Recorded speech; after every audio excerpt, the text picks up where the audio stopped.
அன்பானவர்களே, இயேசு கிறிஸ்துவின் பரிசுத்தமுள்ள நாமத்தில் என் அன்பின் வாழ்த்துக்கள்.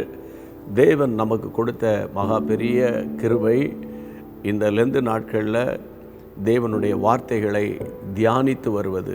அதிலும் குறிப்பாக அருமை ஆண்டவராய் இயேசு கிறிஸ்து மாம்சத்தில் இருந்த அந்த 3.5 வருஷ நாட்களில் அவர் தம்முடைய சீடர்களோடும் பிறரோடும் அவர் எழுப்பின கேள்விகள் 40 என்ற தலைப்பில் நம்மிடத்தில் அவர் எதிர்பார்க்கிறது என்ன என்ற ஒரு நோக்கத்தோடு இந்த ஊழியத்தை நம்ம தொடர்ந்து செய்து கொண்டே வருகிறோம்.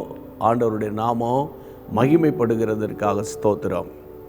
அன்பு தேவனுடைய பிள்ளைகளே, இன்றைக்கும் ஒரு விசேஷித்த கேள்வியை வேத வசனத்திலிருந்து நான் உங்களுக்கு எடுத்து காண்பிக்க போகிறேன். நீங்கள் தொடர்ந்து கேட்பீங்கன்னு நம்புகிறேன். நீங்கள் தொடர்ந்து கேட்ட பிறகு மற்றவங்களுக்கும் நீங்கள் அனுப்புகிறீங்களா, இதை ஷேர் பண்ணுறீங்களா என்பதை நான் அறிந்து கொள்ள விரும்புகிறேன். சரியா? நீங்கள் யூடியூப்பில் கேட்ட பிறகு இந்த மெசேஜை நான் இன்றைக்கி கேட்டுட்டு நான் மற்றவங்களுக்கு 100 பேருக்கு ஷேர் பண்ணியிருக்கிறேன் அப்படின்னு நீங்கள் இந்த கமெண்ட்ஸில் நீங்கள் உங்களுடைய கருத்துக்களை தெரியப்படுத்தினீங்கன்னா ரொம்ப சந்தோஷமாக இருக்கும். ஏன் தெரியுமா?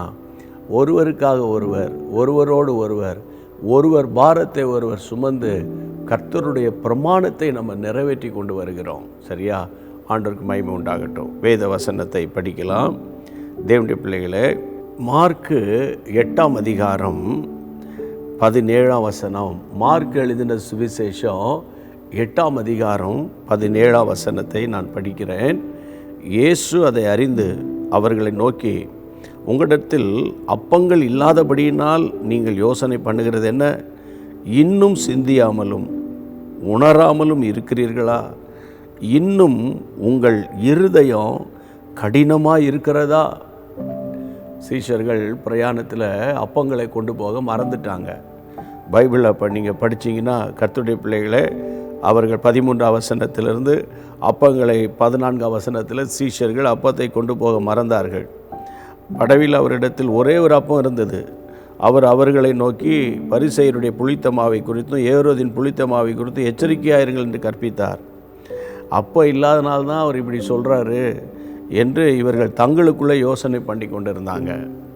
என் அன்பு தேவனுடைய பிள்ளைகளே, ஆனால் இயேசு அவர்களை பார்த்து சொல்லுகிறார், உங்களிடத்தில் அப்பங்கள் இல்லாதபடியினால் நீங்கள் யோசனை பண்ணுகிறது என்ன? நீங்கள் சிந்தியாமல் உணராமல் இருக்கிறீர்களா? இன்னும் உங்கள் இருதயம் கடினப்பட்டிருக்கிறதா? இயேசுவோடு தான் வாழ்கிறாங்க, இயேசுவோடு தான் பிரயாணம் பண்ணுறாங்க, இயேசுவோடு தான் நடக்கிறாங்க, இயேசுவோடு தான் பழகிறாங்க. ஆனால் அந்த ஒரு வார்த்தை ஆண்டவர் சொல்கிறார், இன்னும் உங்கள் ஹார்ட் இவ்வளவு ஸ்டோனி ஹார்ட்டாக இருக்குதே, கடினப்பட்டிருக்கிறதே என்று ஆண்டவர் சொல்லுகிறார். கர்த்தருடைய பிள்ளைகளை, இயேசுவோடு இருந்தாலும் அவர்களுக்குள்ளே மறதி கிரியை செய்கிறது. அதாவது ஆங்கிலத்தில் சொன்னால் த லேக் ஆஃப் அட்மினிஸ்ட்ரேஷன், நிர்வாக திறமையை இழக்கிற சீடர்கள். அவங்களுக்குள்ளே மறக்காமல் இதெல்லாம் கொண்டு போனோம் அப்படிங்கிற எண்ணம் அவங்களுக்குள்ளே இல்லை. அதனால் நம்ம அப்பங்கள் இல்லாதனால தான் அவர் இப்படி சொல்கிறாரு அப்படின்னு நினச்சி கர்த்தருடைய பிள்ளைகளை ஆண்டவர் பேசுகிறது, பரிசேயருடைய புளித்த மாவு ஏரோதின் புளித்தமாவை குறித்து ஆண்டவர் பேசுகிறத இவங்க வித்தியாசமாக புரிஞ்சிக்கிட்டு இருக்கிறாங்க. அதனால் ஆண்டவர் சொல்கிறார், உங்கள் ஹார்ட் ஏன்பா கடினமாக இருக்குது? இன்றைக்கி இந்த செய்தியை கேட்கிறவர்களே, ரொம்ப எளிய முறையில் சொல்கிறேன். ஆண்டவருக்கு பிடிக்காத ஒரு இருதயம் கடினமான ஒரு இருதயம். கடினமான இருதயம்னா என்ன?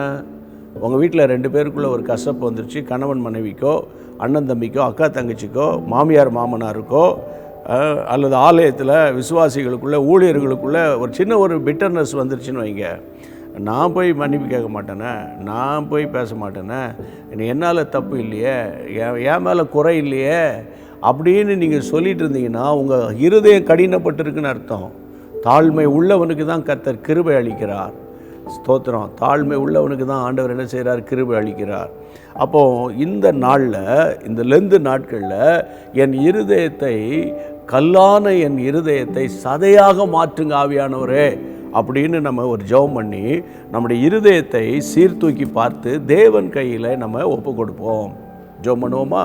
ஆண்டவரே, என் இருதயத்தை மாற்றுவீராக, கடினமான ஒரு ஹார்ட். நான் சிலரோடு சில ஆண்டு காலமாக பேச்சுவார்த்தை இல்லை, பழகலை, பேசலை ஆண்டவரே. ஆனால் இந்த நாட்களில் ஆண்டவரே எங்களோடு கூட சீஷர்களோடு நீர் அன்றைக்கு பேசின வார்த்தையை இன்றைக்கு எங்களோடு கூட நீர் பேசுகிறீர் ஆண்டவரே. அதற்காக உமக்கு ஸ்தோத்திரம் ஆண்டவரே. கடினமான இருதயங்களெல்லாம், கல்லான இருதயங்களெல்லாம் லகுவான லேசான சதையான இருதயமாய் மாறும்படி நான் ஜெபிக்கிறேன். உம்முடைய கையில் ஒப்பு கொடுக்கிறேன் ஆண்டவரே. உம்முடைய பரிசுத்த பிரசன்னம் உம்முடைய பிள்ளைகளை நிரப்பட்டும். ஜெபத்தை கேட்டீர். இந்த நாள் முழுவதும் உடைய பிரசன்னத்தினால் உடைய பிள்ளைகளை நிரப்பி இவருடைய இருதயம் வேறு இருதயமாய் மாறட்டும்.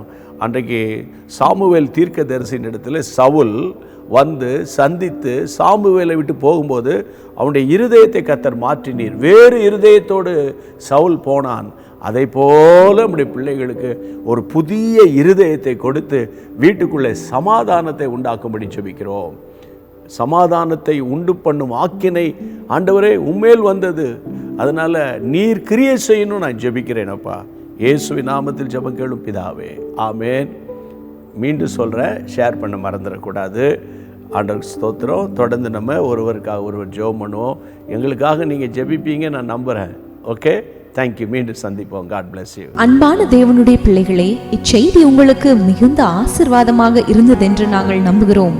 தொடர்ந்து எங்கள் செய்திகளை கேட்டு கர்த்தருக்குள் ஆசீர்வதிக்கப்பட ஜீசஸ் மீட்ஸ் மினிஸ்ட்ரீஸ் என்கிற எங்கள் யூடியூப் சேனலை சப்ஸ்கிரைப் செய்யுங்கள். மேலும் உங்கள் ஜெப உதவிக்கு எங்களோடு நீங்கள் தொடர்பு கொள்ள வேண்டிய தொலைபேசி எண் 9842252836 மற்றும் 7299546363. Email gpsrobinson@hotmail.com. கர்த்தர் உங்களை ஆசீர்வதிப்பாராக.